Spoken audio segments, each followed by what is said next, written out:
Hey, everybody. Thank you so much for joining us tonight. I'm not going to show you my vacuum. Oh, this is what happens when you rearrange your house and suddenly you have a different background. Isn't that fun? So tonight, I am so excited to bring you Sara Brunsvold. Um, this book blew me away because of the uniqueness of it, because of the main characters and their style and interaction together. Um, it wasn't just the normal book. And so with Sara joining us tonight, and we're going to be talking all about the extraordinary lives of Mrs. Kipp. Welcome, Sara. How are you? I am wonderful. Thank you so much for having me tonight, Chris. You are so welcome. I am so excited.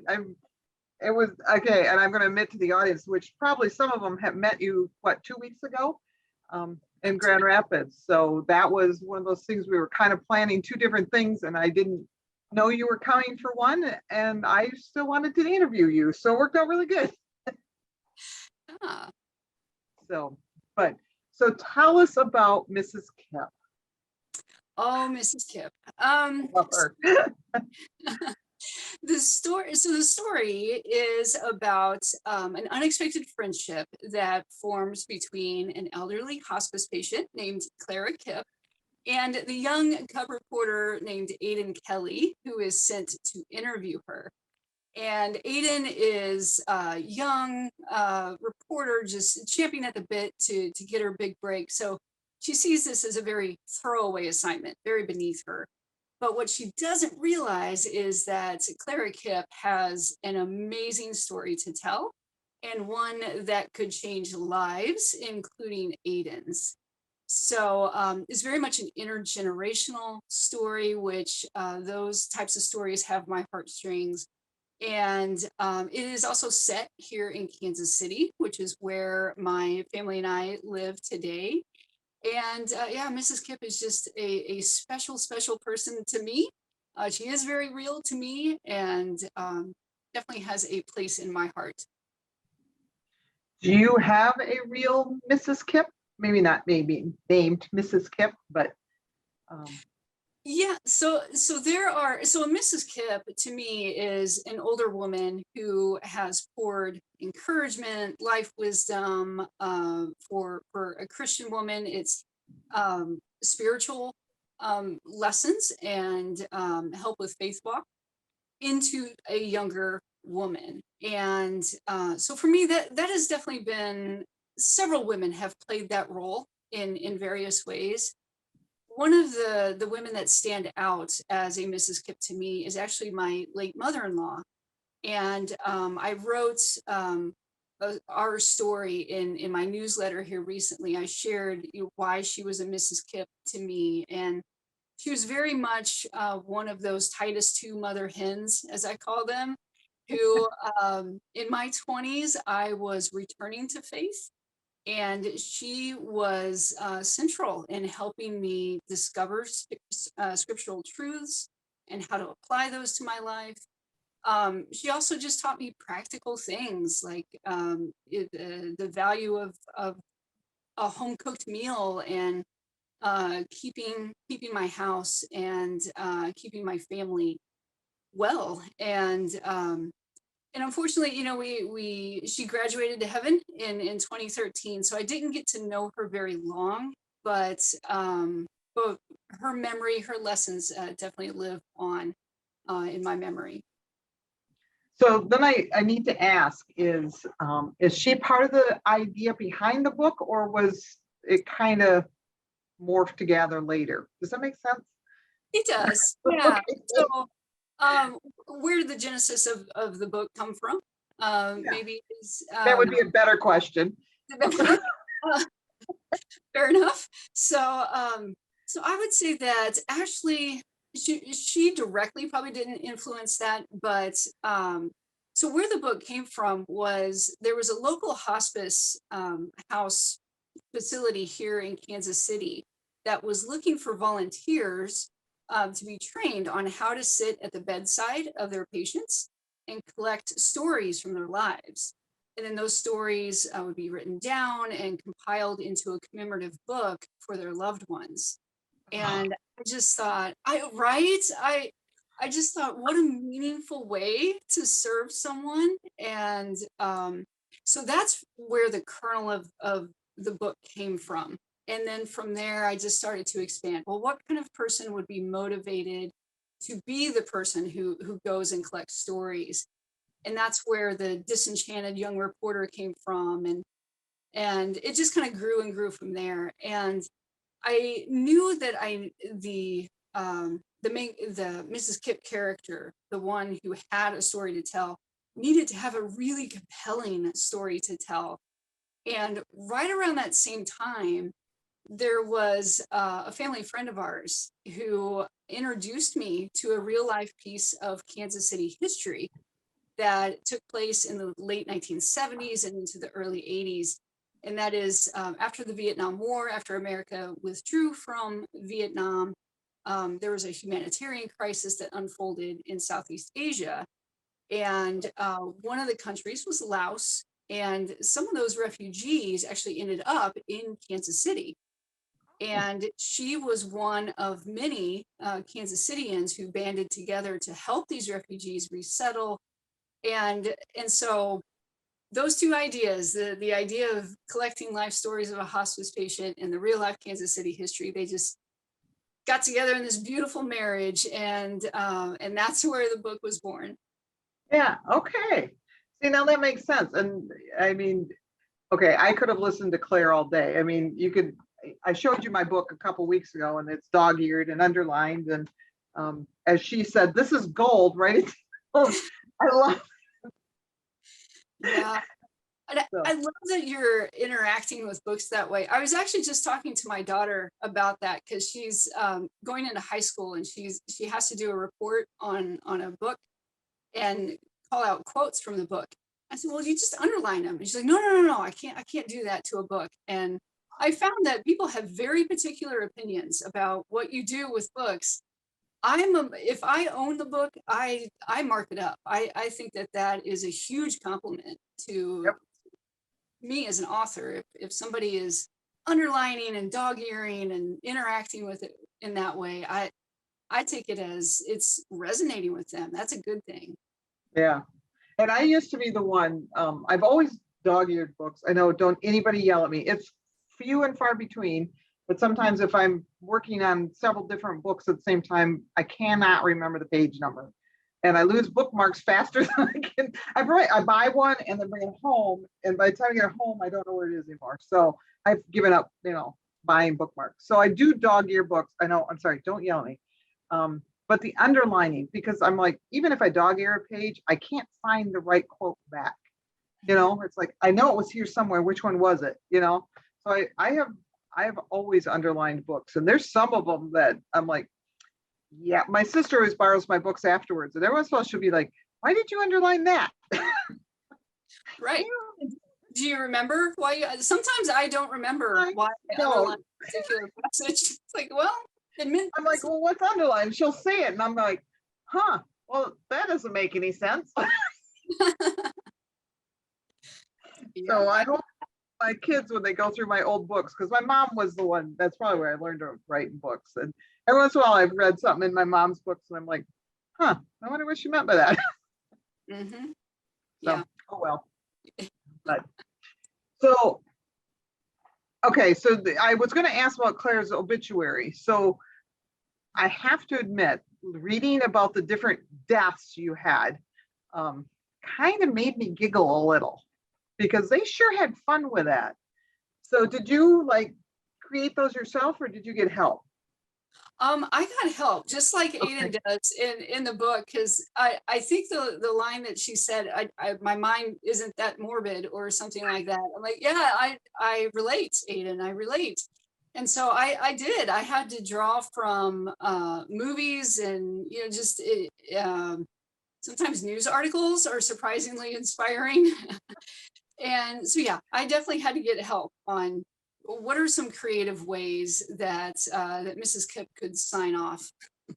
Yeah. So I had to ask that because I was, I'm like, I wonder how many of those she created on her, which obviously all of them, you put them in your book. But so you've mentioned Mrs. Kipp, and but do you have a different character that is kind of like your favorite? One of the background characters. I mean, a couple of the people you meet in the home are fantastic. Mhm. So, so Yeah. which one? Go ahead. Oh, favorite character in the entire story. Well, yeah, I'm gonna have to go with Clara on that one. And yeah, and I don't think the other characters would argue with that. I really don't. Yeah. Um, So, but I will say that Aiden, I see myself a lot in her as well, my younger self in her. I think she was probably inspired a lot by how I felt or how I perceived or processed the world when I was that age, in my 20s. And so I do have a soft spot for her as well, of course.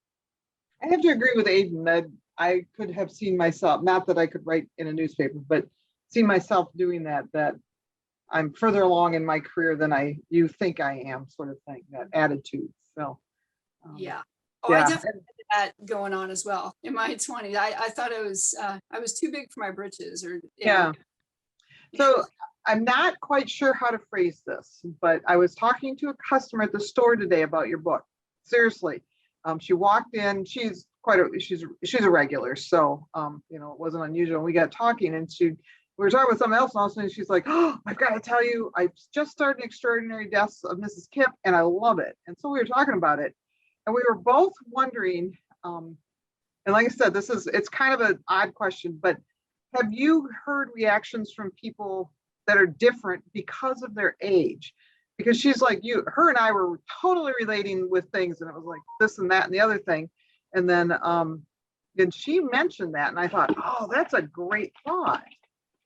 So Yeah. So I have heard it's fairly limited feedback, I would say, in terms of number, but I have heard that sometimes it's a little hard for.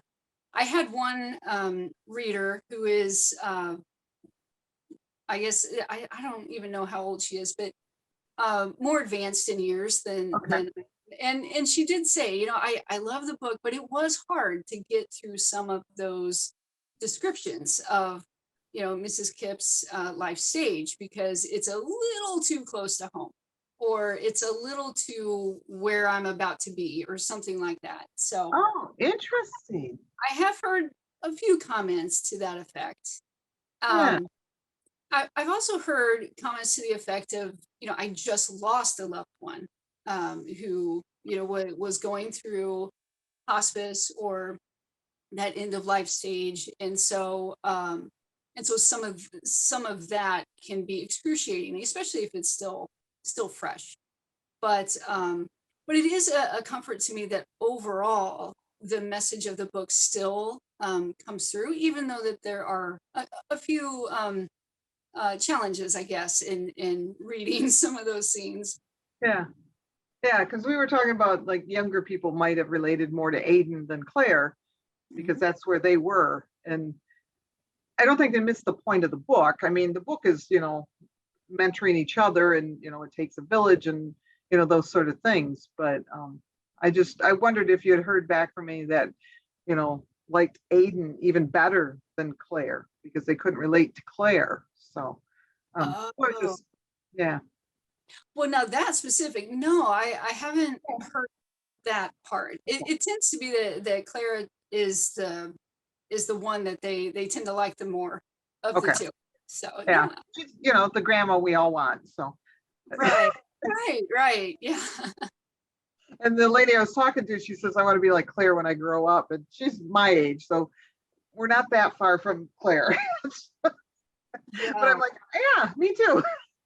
yeah, me three. Okay, there we go. So we have something to strive for now. So we've got a couple questions in. Since you wrote about the historical incidents of refugees, do you see yourself writing any just straight historical fiction? Yeah, I wouldn't rule it out. Okay. Historical is my second favorite genre to read, right behind contemporary. So, I mean, I can see it as a possibility in the future. No plans for that at this time, but it's a possibility. And that's okay. We like the contemporary. So you're doing all right. We'll read the historical too. But So, and then let me ask this before I ask the other one that came in is how much of research did you have to do into that refugee story? Yeah, quite a bit. Oh, It took up the bulk of my research.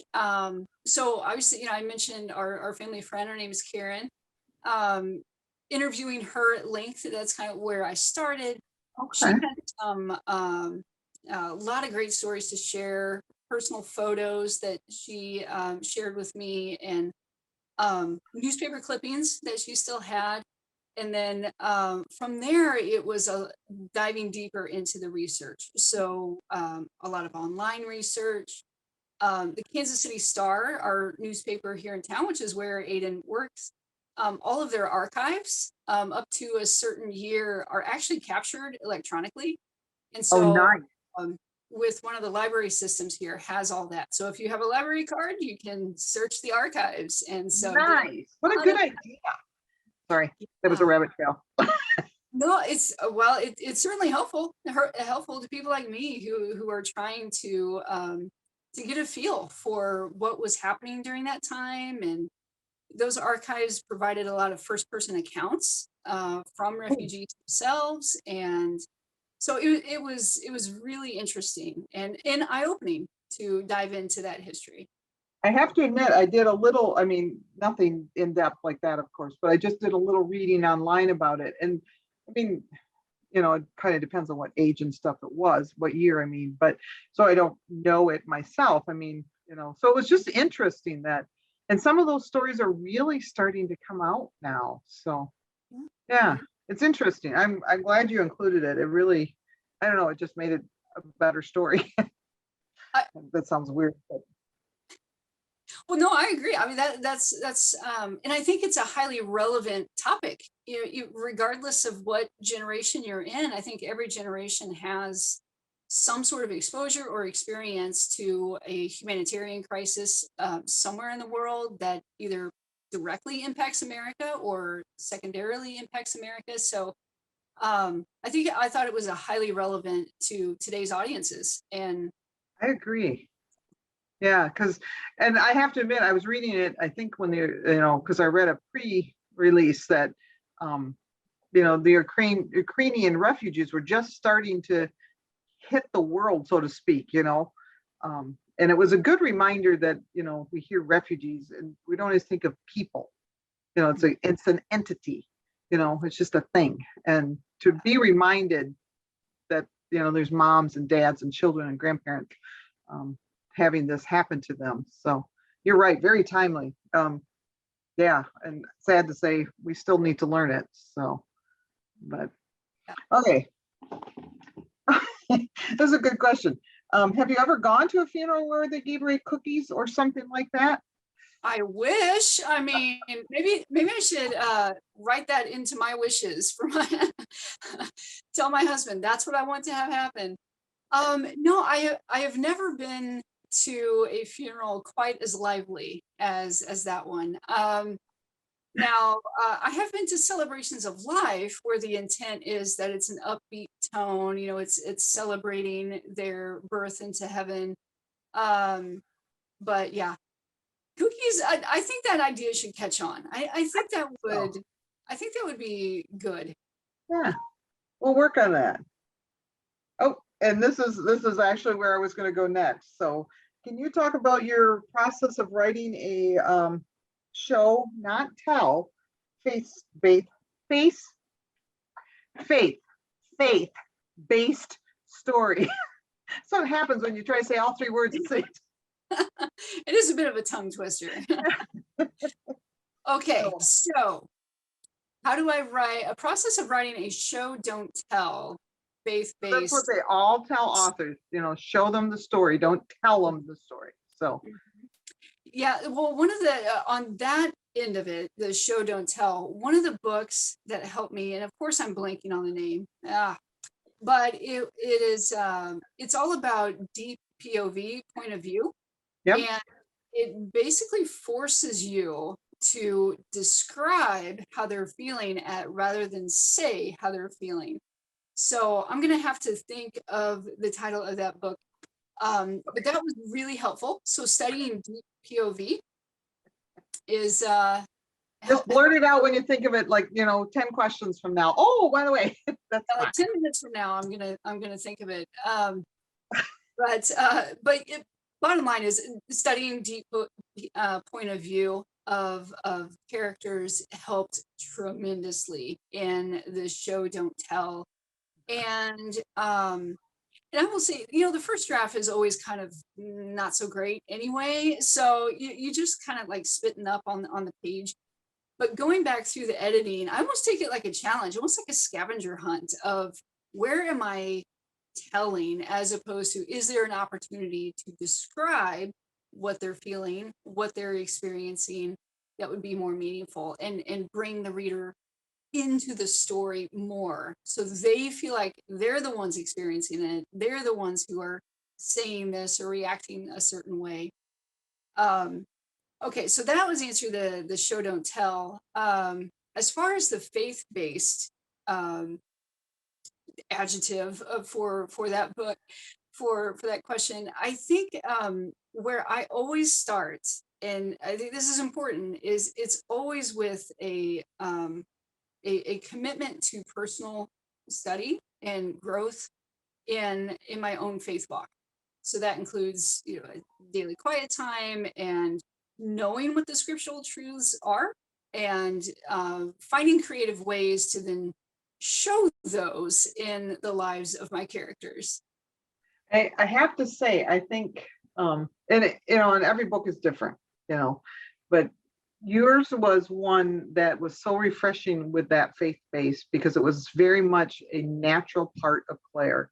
And I don't know if it's because of her age and it seemed more appropriate than if you have, a 21-year-old spouting Bible verses like Claire did. But I think that's part of it. It was so natural. Mm-hmm. Yeah, and that was my hope, is that it would come across that way. And I think to your comment earlier that we all maybe want a grandma like Clara, or an aunt like Clara. Somehow it just seems more acceptable from an older generation to talk like that and approach life like that. For whatever reason, it feels more acceptable just in real life. So so that probably played a part in it as well. Yeah, but I know what you're saying. Sometimes it can come across a little more forced or just doesn't quite flow as well. So I'm glad it came across the way it did with Clara. Well, good. So maybe one of your children is watching, but they want to know, what is your favorite deadline week meal for your family? Oh my goodness. So I have a lot of go-tos. There is a slow cooker pulled pork recipe that I Oh, use. This is tapping into the Kansas City barbecue scene a little bit. nice. That gives us so much meat for multiple meals. One that has actually become a family favorite is breakfast for supper. So it's toast, scrambled eggs, fruit. There you go. Off you go.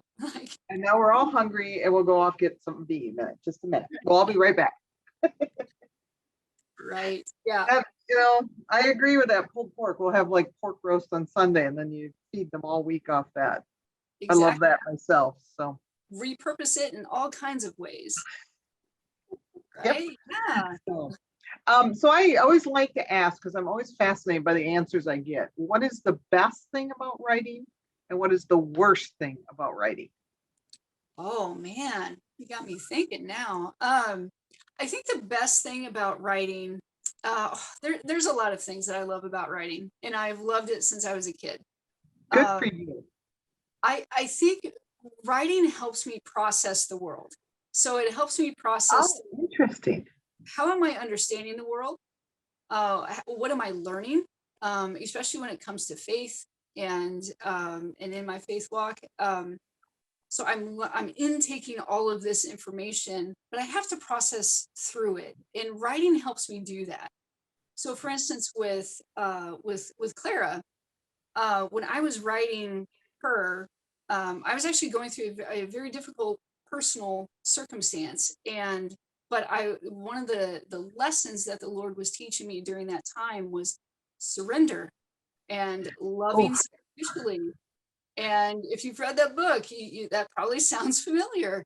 And so I was taking those lessons, the sermons that I was hearing, the songs that I was coming across, the books I was reading, processing through that, and then seeing Clara actually live those out on the page. And it helps me better understand how to apply those lessons that I was learning. So the best thing I would say is that writing allows me to process and understand the world better, understand the human experience better. I think the worst part about writing is the actual process of writing, like sitting down at the computer, and it can be intimidating to face a blank screen, or to know where you want to go with the story, but just not quite sure the steps to get there. There's a lot of doubt and fear that comes at authors every time they sit down to a keyboard. So definitely love on your favorite authors, because they have been through the ringer in bringing you that book. now do you write like every day? Like, okay, this is a job, so I need to work, maybe not 9 to 5, but you know what I mean?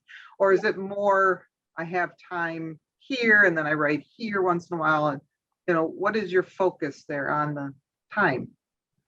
Yeah, so I have a part-time day job as well. So, but I do try to do writing activity every day. And writing is a pretty broad category for me. I'm gracious to myself in what I define as writing. So it could be that I'm researching something. It could be that I'm responding to emails. But I do try to get, especially when I'm on a deadline, like right now, I try to get at least half an hour of actual words on the page every day. Oh, wow. Okay. Um, so I literally set a timer on my phone, and I write for 30 minutes. I feel like it's a small enough step that I can accomplish it every day, even with everything else going on. But but it's also enough to keep the engines going, that momentum going, which is so important when you're trying to get a story down, is keep that momentum going. And more often than not, it goes longer than 30 minutes. Okay, that was what I was going to ask next. Is it like something that's it? That's all I got time for, but quite often goes longer than. So that's interesting. So, and excuse my ignorance here. I'm assuming Mrs. Kipp is your first published book, because everybody was saying debut novelist. Am I correct? It's debut novel. Now, I have written many moons ago, I wrote a biography on Lou Gehrig, who is my favorite Oh, baseball player. So technically, that was my first publication, but okay. I don't typically count. Well, I count it, but you know what I mean. Like, Yeah, I do. yeah, So different now I'm direction. gonna have to go look it up. Yeah, it's out there somewhere. So how long did it take you to, write a book? They always, and people have asked me that before, how come, it takes so long for a book to come out? Well, it takes that long. It just does. So It, is it does. there,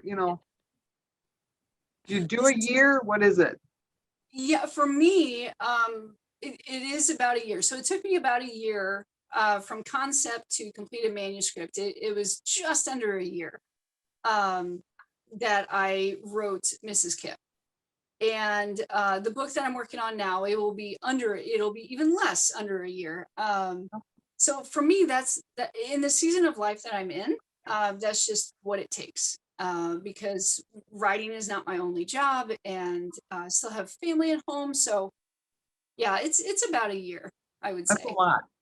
Yeah. So now, are you one that knows where the story's going when you start, or is it more like, oh, Claire wanted us to go over there, I take it, sort of thing? What? So I'm a little bit a mix of both. I definitely know where I want to end. I Okay. think I have to have the end in mind. I ultimately, what do we need to get to? And I generally kind of know where we're going to start.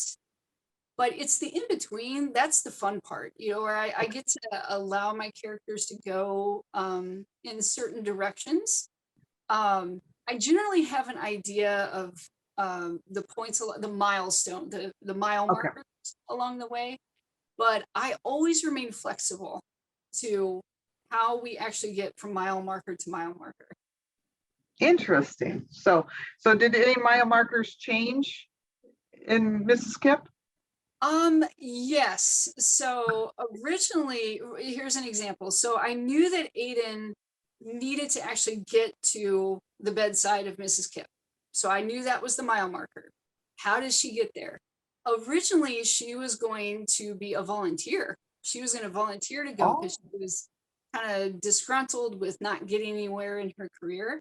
But then I thought, well, that's not fun enough. I feel like Aiden needs to have a little more bravado than that, and so that's where she oversteps her bounds, and it's more of a interesting sort of discipline from her editor.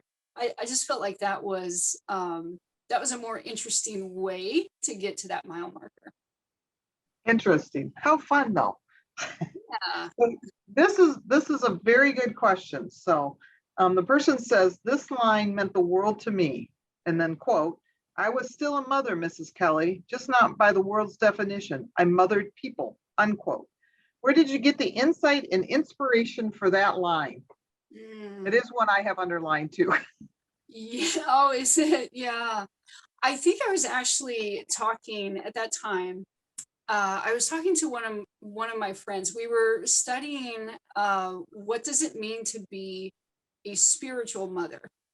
So at the time, I was very interested in doing more mentoring of younger women, and I started reading a lot about Titus 2 womanhood, the Titus 2 through 5, where it talks about the older women teaching the younger women.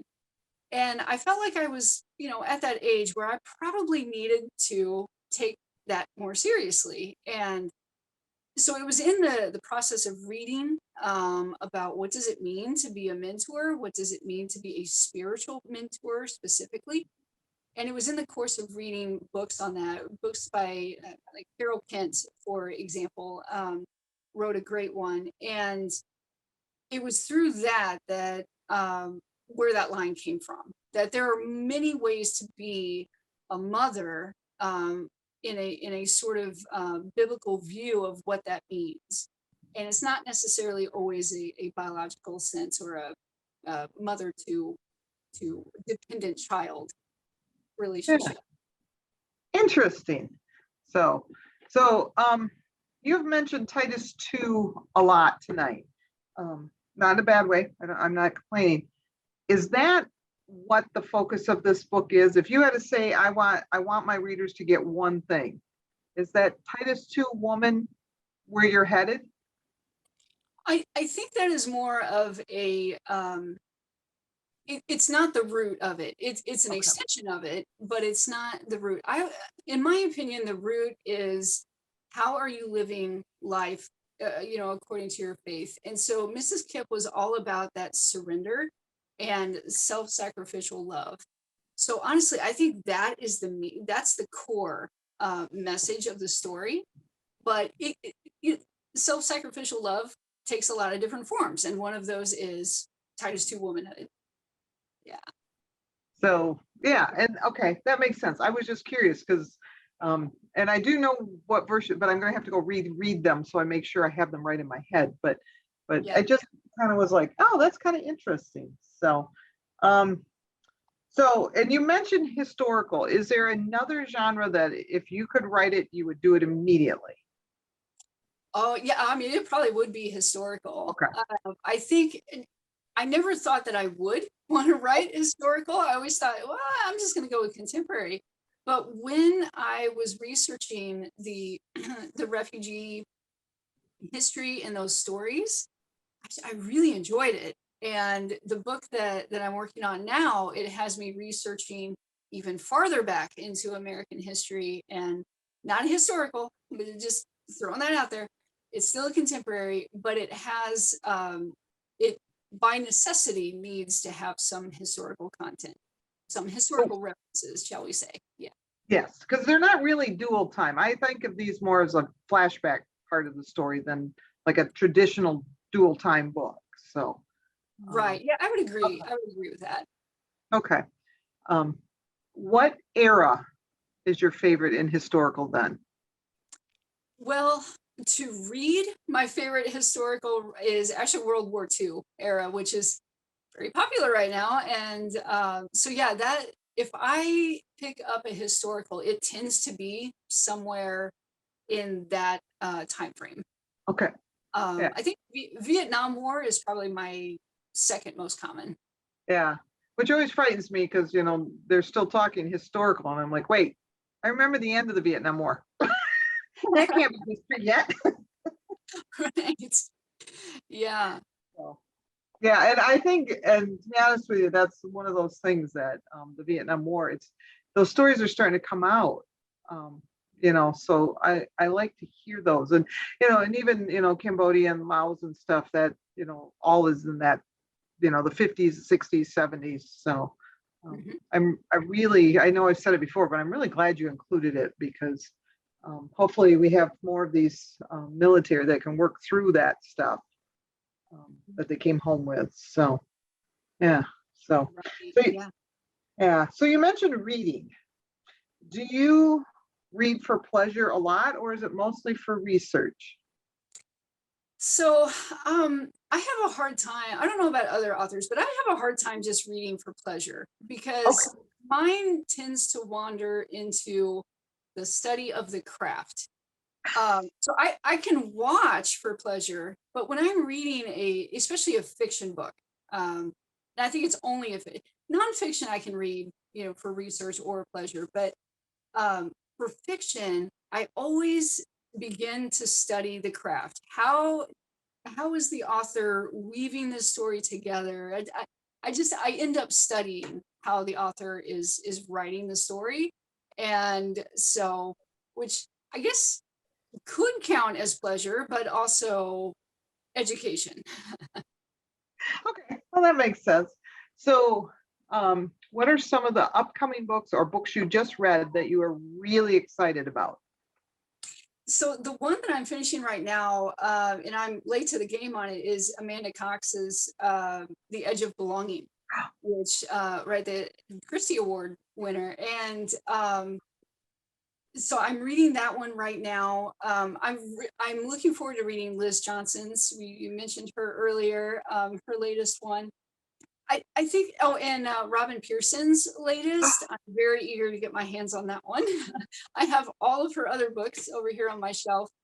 I know a So yes, website where you can get those. what's that? I know a website where you can go pick that up. Yes, that's actually where I love Baker Bookhouse. It was my on my bucket list to actually go there someday, and so Oh, when I got to actually be there, it really meant a lot to me just to be able to get my picture in front of the store and all that. So, um, but yeah, so those are the ones that immediately come to mind, and really enjoy. And in the interest of studying the craft, I love the way that Amanda can phrase things, and so I've learned a lot just by reading her book. well, good, good. Oh, she'll be glad to hear that. And I agree on Robin Pearson too. There's something, Mm. I love her books. They're just so interesting. And like yours, they're real. You feel like you can walk up to somebody and meet them and I want to hang out with you sort of thing. So, Right. yeah. Let's see, we got here. Oh, and it's a little different than what you just mentioned. What are some of your favorite authors? Like, Um. Okay. So we're gonna have to segment this out. Are we talking all time, or are we talking still writing today, or one question I normally ask it this way instead. If you could have supper with a group of authors, living or dead, who would they be? And I mean, and okay, you're welcome, obviously, to say Jesus or whatever, Okay, I didn't mean to be flippant there, but you know, who is an author that you want to have supper with? Oh man. Okay. Well, I would love to actually meet Robin Pearson. I think she would be a lot of fun to talk to. So I would include her. Okay. Catherine Ray is one of my favorite authors who are currently writing and who write contemporary. And if I'm going to choose one who is no longer with us, it would have to be Harper Lee. To Kill a Mockingbird is my favorite book of all time. And I feel like we would have a lot in common, she and I. So I would love to be able to pick her brain. And yeah, so I would say those three. I'll keep it small. Okay. It's a very lovely, intimate dinner that way. So Yeah. I will admit, I don't think I have anything in common with Harper Lee, but I'd like to meet her. Um, Mhm. and like you said, pick her brain about that story. Um, I can remember reading it in school, and I just re-listened to it because now I'm an adult. And I thought, oh, maybe I will, and I like the writing. Okay, don't get me wrong, but Scout still bugs me. Oh, yeah. Maybe she reminds me too much of myself because I was a little child too. I mean, she's not bad. She's just precocious, I think is a good word for her. So, Very precocious. And I've heard, I don't know if this is true, but I've heard that she is somewhat based on Joe March of Little Women. And that's another one. I guess if I'm adding a fourth person, Louisa May Alcott would be at the table too. yeah. Well, then I'm joining you. I'm sorry. Come on over. Yeah, plenty of room. So interesting dinner party. I like that. So, oh, somebody wants to know how you became a Lou Gehrig fan. Oh, yeah. Well, so in high school, I this might not surprise you, but I read a lot in high school, and I think it was by my sophomore year I had read all of the classics on our reading list. So I was looking for something just for entertainment value, right? And my dad and I, one of the few things that we bonded on was baseball. And and so I saw on the reading list that there was a Lou Gehrig biography. And I asked Dad, "Who's Lou Gehrig?" I had no clue. I had heard the name, but I didn't know who he was. And he explained that it was a baseball guy, and Dad seemed to know quite a bit about him. So I was like, okay, well, I'm going to go read about Lou Gehrig, and then I'd have something to talk about to Dad. And so I read the book, and I don't even remember which one it was. I just remember thinking, I can write better than this. Like this is not it was not well written in my opinion. But Okay. but Lou Gehrig has such an interesting life story, and I was immediately hooked on learning more about him. And plus, it gave me some conversation material to talk about with my dad. So that's where it started in high school, and it just kind of over the course of time through the rest of high school, through college, whenever I could find a Lou Gehrig biography or learn more about him, I did, and ultimately I had enough to write a book. So yeah, Awesome. that's how it started. So, do you still follow baseball? Not like I used to. Okay. Is it is something that my husband was a baseball player in college, and so Oh, he's very wow. much into baseball. So it's on in our house almost every day in the summer, but it's not something that I follow as closely as I used to. Okay. And that's legit. I used to watch it a lot more. In fact, a girlfriend and I used to play hooky, so to speak, and go to one day game every year. But life changes, man. It does. It has a way of doing that. Yeah. so, so as we're getting closer here, I don't want to forget this question is what are you working on now? Can you talk about it at all? Title, that sort of thing? Absolutely. So I don't really have a working title yet, but it is about a young woman who is going through a family crisis. And she finds solace at her uncle's secluded farm, and she finds her great grandmother's authentic German recipes. And so she begins to cook through them. And in the process of doing so, find some answers that she's looking for. So that's the basic premise.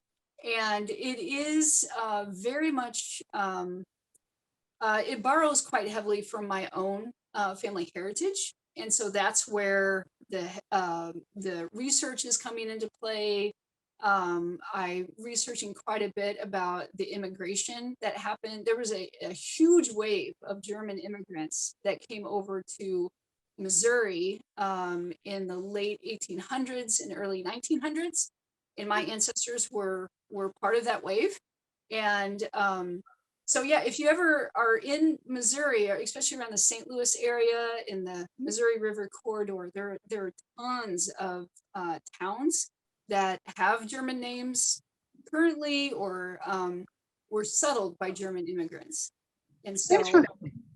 diving into some of that research and learning how to make Streuselkuchen and some other authentic German recipes, it's proving to be a lot of fun and cathartic at the same time. That reminds me too, not to, I can't wait to read that. It sounds fascinating. Include recipes, because when I read books like that, by the time I get done with it, I'm just hungry. So I love books with recipes. In a former life, so to speak, I must have been a chef or something, because I just love recipes and cooking. And I'm not very, I'm not a world-class cook, but you gotta include your recipes. So shoot, now I forgot what I was going to ask. That stupid rabbit trail. Oh, goodness. Oh, shoot. Okay, so you said this one is, that's what I was going to ask. This one is set where? More in St. Louis? North of, so Northeast Missouri Okay. is where the farm is. Now she is from Kansas City. So, it begins in Kansas City, but she ends up in Northeast Missouri. Okay. And then another question I was going to ask is, are you thinking of doing series at all, or do you prefer the standalones? Right now it's standalone. I don't know. I try not to rule anything out for the future, but standalone tends to be where I gravitate. Okay. Yeah. And that's great. So I love that you're writing about, the middle of the country. You get so many stories about the East Coast or the West Coast, and us middle states, so to speak, kind of get left out. So it's kind of fun to read about them. So I'm glad you're doing that. Well, And then I'm glad it's meaningful. yeah. Now you did a video, and so with the Spanish dish, and I did not know how to, and I can't remember what you called it. Oh, Brazilian. It's a coxinha. Is that what you're talking about? Yeah. And then I totally forgot again. That looked delicious. It's heavenly. So, it's heavenly. Yeah. So yeah, in the book, Mrs. Kipp dreams of going to Brazil and specifically trying the foods. And the one food item that she dreams about is called a coxinha, and it's basically a ball of fried dough stuffed with cheese and chicken, and it's as delicious as it sounds. oh, I don't think you actually took a bite, but you broke it apart, and I'm just like, oh. Yeah. So thanks for sharing that video. That was a lot of fun to watch. So if you haven't seen it, go find it. It's really cute. Is it, what? And that's where can they find the video? Well, that video right now, it was shared in Ravel's Beyond the Book Facebook group, but I might be able to convince some people to share that more broadly. But yeah, so I'll work on that piece. But okay. In the meantime, I do have some other videos that people can watch on my website, sarabrunsvold.com. And on my About page, I share a video about my testimony. And I think it's labeled My Favorite Bible Verse. And then there's one for the author, if there's any authors or aspiring authors among the crowd. I share a video about my journey to finding a literary agent. So those are some videos to tide you over until we can get that coxinha video out there. Awesome. So, and that was yourname.com. Correct. Correct. Okay. Sarah, Brunsvold.com. Yeah, that's a big discussion all the time when we have Sarah's with and without H's. So, but no H's. Remember that. So, That's and do you do monthly or quarterly newsletter, or are you on Twitter, Facebook? Where else are you? Yeah, I do a monthly newsletter, and that is also on my website. There's a page on there that you can sign up. And right now, I have a special giveaway going on where if you subscribe to the newsletter, you get Mrs. Kipp's Rules to Live By. So Ooh, it's quotes from Clara herself paired with the Bible verse that inspired them. So good idea. away for newsletter subscribers. And I am on Facebook. You can find me under Sara Brunsvold, author, and I'm on Instagram as well under Sara Brunsvold. Interesting. So now we know where to find you. We can watch your journey with your next book, which we are very excited. Oh, do you have a date, a release date yet? Kind of? So it's slated for early, what year are we in? 22, 24. Early 2024. Oh, we have to wait that long? It's I'm going it's to a, talk to somebody at it's a, Revell. Or it's a little bit of a wait, but yeah, not it'll be here before you know it. okay, we'll let it go then. So, but sorry, I just really stubbed my knee there. I was trying to, yeah, I'm fine, but I didn't mean to yell oh at you. So sorry about that. So, I am looking forward to your next book. I really, really enjoyed this one. It really sat in my heart for quite a while. You always talk about books that, kind of, I don't think it wrecked me so much as just, like I said, it sat in my heart for a while, and it still does. I hand sell the silly thing all the time. So everybody's at work, my fellow employees are like, oh, there she is talking about that book again. Oh, you are so sweet. Well, praise God for that. That really means a lot. Good. Yeah, Clara Kipp will always have a piece of my heart forever. Yeah, I agree. I said I was talking to a customer a couple weeks ago, and I said we all either have or want a Kipp in our Mrs. Kipp in our lives, and turned out she was one to somebody too, because she was talking about it. I'm like, well, you're Mrs. Kipp. So that worked out really well. So, but anyway, so this has been a lot of fun. I really enjoyed this and getting to know you and the process of writing Mrs. Kipp's stories. So I'd really enjoy doing this again. We can talk about all the German immigrants next time. So yeah, the German. Yeah, I'll do so, a demo. there we go. We'll make some sort of strudel or something. I don't know what is a German dish. Yeah, strudel. We'll go with yeah. Okay, good. So because I have Dutch relatives and they do a strudel too. Then as I said it, I'm like, wait, is that Dutch? Yeah. But they lived close to the border of Germany at the time. My mother-in-law and stuff. So that's probably where they get it from. So I'm looking forward to it. That'll be interesting. So thank you for joining me tonight. Like I said, it just was a lot of fun to get to know you, and I look forward to learning more about you and talking to you again. Well, thank you so much, Chris. And it was definitely my pleasure to be here. Thank you so much. You're very welcome. And anybody attending, thank you for joining us tonight. We really appreciate it.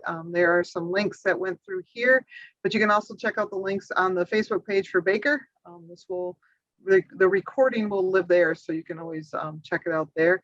And personally, I'm going to take the month of August off from virtual events. So we will pick up again in September, and I look forward to having you all join us again. So thank you for joining us, and you guys all have a good night. Bye now.